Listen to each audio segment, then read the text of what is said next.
آج تجوید کے احکامات میں میم ساکنہ کا اگلا رول پڑھتے ہیں۔ پچھلی ویڈیو میں 3 قواعد پڑھے تھے ہم نے، 3 رولز ہیں میم ساکنہ۔ میم ساکنہ یعنی ایسی میم جس پر کوئی حرکہ نہیں ہے، یعنی کوئی زیر زبر پیش نہیں ہے، تو ایسی میم کو ہم میم ساکنہ کہیں گے، اور یہ ریپیٹیشن ہو رہی ہے، پچھلی ویڈیو میں ڈیٹیل میں دے چکی ہوں۔ اچھا، میم ساکنہ کے 3 قواعد، 3 رولز ہم نے پڑھے تھے، ٹھیک ہے؟ کون کون سے؟ نمبر 1 اخفاء شفوی، نمبر 2 ادغام صغیر، اور نمبر 3 اظہار شفوی۔ پہلا رول تو ہم نے پچھلی ویڈیو میں دیکھ لیا، اخفاء شفوی۔ آج ہم اس کا دوسرا رول، دوسرا قاعدہ پڑھیں گے، الادغام الصغیر، اور اس کو ادغام المثلین بھی کہتے ہیں۔ اچھا، ناموں سے خوف نہ کھائیے گا، بعض اسٹوڈنٹس ہوتی ہیں وہ کہتی ہیں اچھا اتنے مشکل نام ہیں تو ان کو سمجھنا، تجوید کے ساتھ پڑھنا پتہ نہیں کیسا ہوگا، کتنا ڈیفیکلٹ ہوگا، تجوید کے نام ہی سے وہ بھاگ اٹھتی ہیں۔ اچھا، تجوید کے رولز نہیں، ایسا نہیں ہے، بڑا آسان ہے الحمدللہ۔ تو اس کی مثال اسی طرح لیجئے کہ آپ جیسے کسی نئی جگہ پر جا رہی ہیں اور وہاں پر کچھ نئے چہرے آپ کے سامنے ہیں، آپ نے ان کو اگر یاد رکھنا ہے تو ان کو ان کی کسی صفت کے ساتھ، یعنی کوئی لمبی ہائٹ والی ہوگی خاتون تو آپ کہیں گے کہ وہ فلاں خاتون جس کی لمبی ہائٹ ہے، ٹھیک ہے؟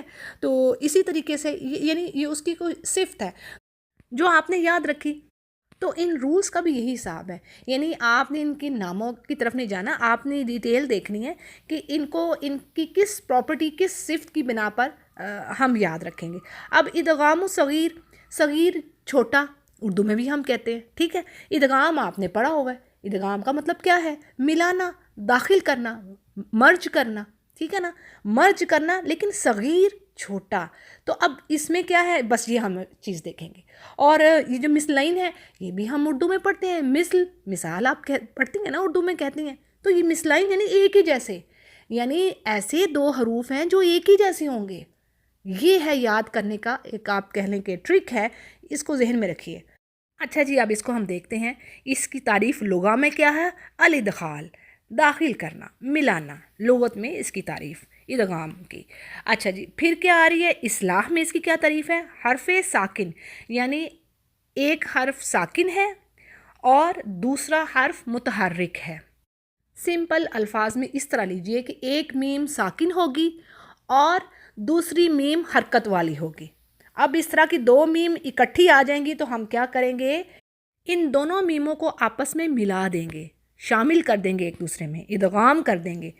ایسے ادغام کریں گے کہ یہ ایک حرف مشدد بن جائے گا، یعنی دوسری ٹائپ کی ایک چیز ہوگی، ٹھیک ہے؟ حرف مشدد بن جائیں گی، لیکن ہوں گی کیا کہ ایک ساکن میم ہے اور ایک متحرک، اب دونوں مل کے اب ایک تیسری انہوں نے شکل اختیار کر لی ہے، ٹھیک ہے جی؟ اس کے حروف کیا ہے؟ اس کا ایک ہی حرف ہے اور وہ ہے حرف میم۔ ڈیٹیل آپ کے سامنے میں نے رکھ دی، تعریف اب وہی چیز ہی ہے، آگے مزید انہوں نے بک میں بتائی کہ اگر میم ساکنہ کے بعد یعنی فوراً امیجیٹلی متحرک میم آ گئی، چاہے یہ ایک ہی لفظ میں ہو یا 2 الفاظ کے درمیان میں ایسا کام ہو رہا ہو، تو ضروری ہے، یعنی لازمی ہم کیا کریں گے کہ میم ساکنہ کو میم متحرکہ میں ملا دیں گے اور مل کر یہ حرف مشدد بن جاتا ہے، اور اسے ادغام مثلین صغیراً مع الغنہ، یعنی ادغام کریں گے لیکن ساتھ غنہ کریں گے، ٹھیک ہے؟ ادغام میں نے بتا دیا اس لیے ہے کہ میم ساکنہ دوسری میم میں داخل ہو رہی ہے، اور مثلین کیوں کہا جا رہا ہے؟ کیونکہ داخل ہونے والا حرف اور جس حرف میں وہ داخل ہو رہا ہے دونوں ہی میم ہیں، یعنی سیم ہی مخارج ہیں، سیم ہی ان کی صفات ہیں، ٹھیک ہے؟ اور صغیر کہنے کی وجہ کیا ہے؟ اب یہ بھی سمجھ لیجیے کہ ہم اس کو چھوٹا کیوں کہہ رہے ہیں، یہ بڑی اہم بات ہے۔ اس لیے کہ یہاں پر ادغام جب ہو رہا ہے تو پہلی میم ساکن ہے اور دوسری متحرک، اسی لیے اس کو ادغام صغیر کہا جا رہا ہے۔ ابھی ایک اور ادغام یعنی کبیر جس میں دونوں حرکت والے ہوں گے، یہاں پر میں اس لیے بتا رہی ہوں تاکہ آپ کو بات سمجھ آ جائے، ٹھیک ہے؟ تو اس کی صغیر کی وجہ کیا ہے؟ کیونکہ ایک میم ساکن ہے، اس کے اوپر زیر زبر پیش ہی نہیں ہے، لیکن ایسا بھی ٹائم ہوتا ہے کہ دونوں حروف حرکت والے ہوتے ہیں اور ان کو آپس میں جوڑنا ہوتا ہے، مرج کرنا ہوتا ہے، تو اس کو کبیر کہتے ہیں، ٹھیک ہے جی؟ تو ابھی یہ ادغام صغیر کی ہم مثالیں دیکھ لیتے ہیں تاکہ ہمیں بات انشاءاللہ اور واضح ہو جائے۔ اچھا جی، پہلے ہم دیکھتے ہیں 2 الفاظ میں ان کی مثالیں، یعنی 2 ورڈز ہیں تو کیسے ان کی مثالیں آ رہی ہیں، آپ پڑھیں گی تو آپ کو کس طرح ان میں ادغام کرنا ہوگا۔ پہلی مثال کو پڑھیے، وَلَكُمْ مَا كَسَبْتُمْ، ٹھیک ہے.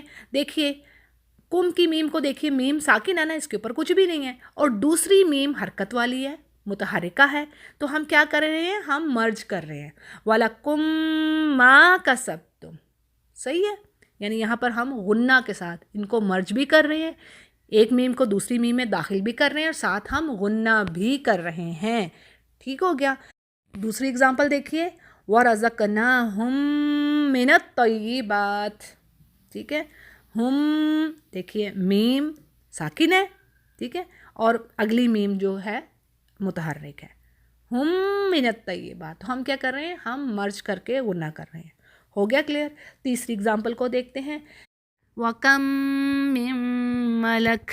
تو جو کم کی میم تھی وہ میم ساکن ہے اور اگلی میم حرکت والی ہے, اور یہاں پر یہ اکمل غنہ مانگتی ہے. ٹھیک ہے, یعنی میم مشدد اور نون مشدد, جب بھی یہ آپ ان کو دیکھیں تو آپ نے اکمل لانگیسٹ غنہ کرنا ہے. ٹھیک ہے جی. وَكَم مِّن مَلَكٍ فِي السَّمَاوَاتِ. تو جی یہ دو الفاظوں میں مثالیں ہوگی. اب ہم دیکھتے ہیں ایک ہی ورڈ یعنی ایک ہی لفظ میں بھی اس کی کوئی مثال ہے, تو قرآن کریم میں ایسی مثالیں بھی موجود ہیں. تو پہلی مثال کو دیکھتے ہیں, الف لام میم. اچھا آپ اس پر کہیں کہ دو میم کہاں سے آئی ہیں, ٹھیک ہے, لام کے بعد, تو ایسا ہے کہ اس کو ہم کھولتے ہیں. ٹھیک ہے, کھول کے جب آپ لکھیں گے نا تو آپ کو بات سمجھ آ جائے گی. آپ لکھیے لام, لام لکھیں گی تو میم آ رہی ہے نا لام کی, تو یہ تو ہو گیا لام کے ساتھ میم تھی. اب ایک اور حرف ہے میم خود سے, تو کیا کر رہے ہیں, ہم ان دونوں کو مرج کر رہے ہیں. ٹھیک ہے, تین حروف ہیں, یہ حروف المقطعات ہیں, تین ہیں, لیکن ہم نے ان کو کھول کے دیکھنا ہے. یہ کھول کے آپ کو پتہ چلے گا, اس کی سمجھ آئے گی, اچھا ایسے مرج ہو رہی ہے. لام کے ساتھ جو میم ہے وہ ایک میم ہے, اور دوسری میم حروف مقطعات میں سے ہے, یعنی تین حروف ہیں, تو یہاں پر کیا ہوگا, یعنی مرجنگ ہو جائے گی. اسی طرح دوسری جو مثال ہے, اب اس کو میں اس طرح سمپل لے رہی ہوں, الف لام میم صاد ہے, تو اس میں بھی لام اور میم وہی چیز ہے, سیم وہی والا رول اپلائی ہوگا. ٹھیک ہے, یعنی ایک ہی لفظ میں دو میم آ رہی ہیں اور دونوں میں ادغام ہو رہا ہے, اور اس کو ادغام صغیر یا ادغام مثلین کہتے ہیں. تو جی میم ساکنہ کا دوسرا رول ہم نے پڑھ لیا, اور امید ہے کہ آپ پر بات واضح ہو گئی ہوگی انشاءاللہ. وآخر دعوانا ان الحمد للہ رب العالمین.